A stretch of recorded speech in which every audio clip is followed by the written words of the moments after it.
অথবা পিন কমেন্টে দেওয়া লিঙ্ক থেকে অ্যাকাউন্ট খুলবে এবং আমাদের লিঙ্ক থেকে অ্যাকাউন্ট খুললে লাইফ টাইম সাপোর্ট তো থাকছে। ওকে, এখন আসি অ্যাকাউন্ট কিভাবে খুলবে। অ্যাকাউন্ট খোলার জন্য আপনি এখানে কান্ট্রি, কারেন্সি, ইমেল এবং একটি পাসওয়ার্ড দিয়ে অ্যাকাউন্ট খুলতে পারবে।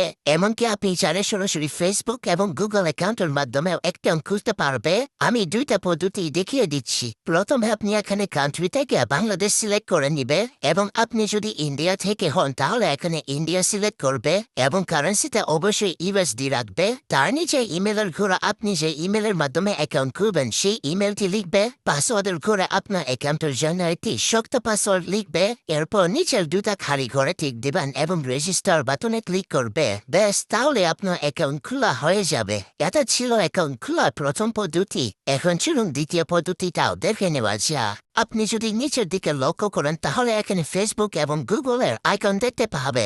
আপনি চাইলে ফেসবুক এবং গুগলের মাধ্যমেও সরাসরি অ্যাকাউন্ট খুলতে পারবে। তবে আমি আপনাকে বলবো আপনি কখনো ফেসবুকের মাধ্যমে অ্যাকাউন্ট খুলবেন না, কারণ এতে আপনার অ্যাকাউন্টে ঝুঁকি থাকতে পারে।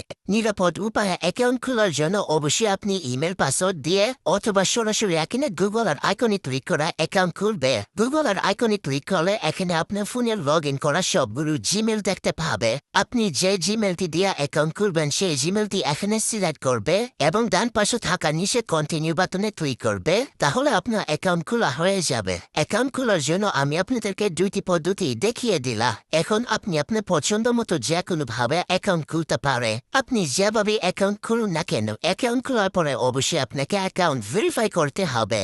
আপনি যদি নিচের দিকে লক্ষ্য করেন তাহলে এখানে প্রোফাইল আইকন দেখতে পাবে। প্রোফাইল আইকনে ক্লিক করলে আপনাকে এরকম একটি পেজে নিয়ে আসবে। এখানে আপনি দেখতে পাবেন আপনার ইমেল অ্যাকাউন্টটি আনভেরিফাইড, অর্থাৎ আপনার ইমেল অ্যাকাউন্টটি ভেরিফাই করা নেই। প্রথমে তো আপনাকে ইমেলটি ভেরিফাই করে নিতে হবে। তার জন্য আপনি ডিরেক্ট চলে আসবেন আপনার ফোনের জিমেল অ্যাপে।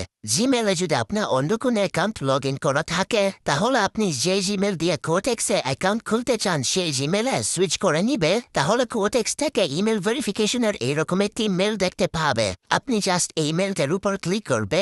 একটু নিচের দিকে আসলে এখানে দেখতে পাবেন কনফার্ম দ্য ইমেল নামের একটি বাটন থাকবে। আপনি জাস্ট এই বাটনে একটা ক্লিক করবে, তাহলে আপনার ইমেলটি ভেরিফাই হয়ে যাবে। আমি যদি আবারও গুগল ক্রোমে যাই এবং পেজটাকে একটা রিফ্রেশ দেই তাহলে এখানে ইমেলের পাশে দেখতে পাবেন ভেরিফাইড লেখা আছে, অর্থাৎ ইমেলটি সঠিকভাবে ভেরিফাই করা হয়ে গেছে। এরপর এখানে আপনি ফার্স্ট নেম, লাস্ট নেম এবং ডেট অফ বার্থ সিলেক্ট করবে।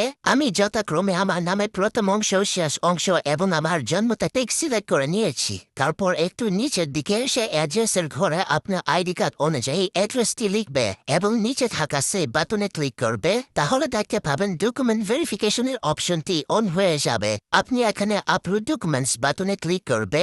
এই খালি ঘরটি পূরণ করবেন এবং নেক্সট বাটনে ক্লিক করবে। এখানে আপনি voter ID card, passport, residence permit অথবা ড্রাইভিং লাইসেন্সের মাধ্যমে আপনার অ্যাকাউন্ট ভেরিফাই করতে পারবে। আমি আপনাকে আইডি কার্ডের মাধ্যমে অ্যাকাউন্ট ভেরিফাই করে দেখাবো, তাই এখান থেকে আইডি কার্ড অপশনটি সিলেক্ট করে নিলাম। এখানে আপনার আইডি কার্ডের সামনের পেজ এবং নিচে আইডি কার্ডের পিছনের পেজ আপলোড করবে। আপনি চাইলে সরাসরি এখান থেকেও ছবি তুলে নিতে পারে অথবা আগেও ছবি তুলে রেখে এখানে আপলোড করতে পারে। আপনি যদি এই পেজে এসে তারপর ছবি তুলতে চান তাহলে ক্যামেরা বাটনে ক্লিক করবেন এবং যদি আগের তোলা ছবি আপলোড করতে চান তাহলে মিডিয়া পিকার অপশনে ক্লিক করবে।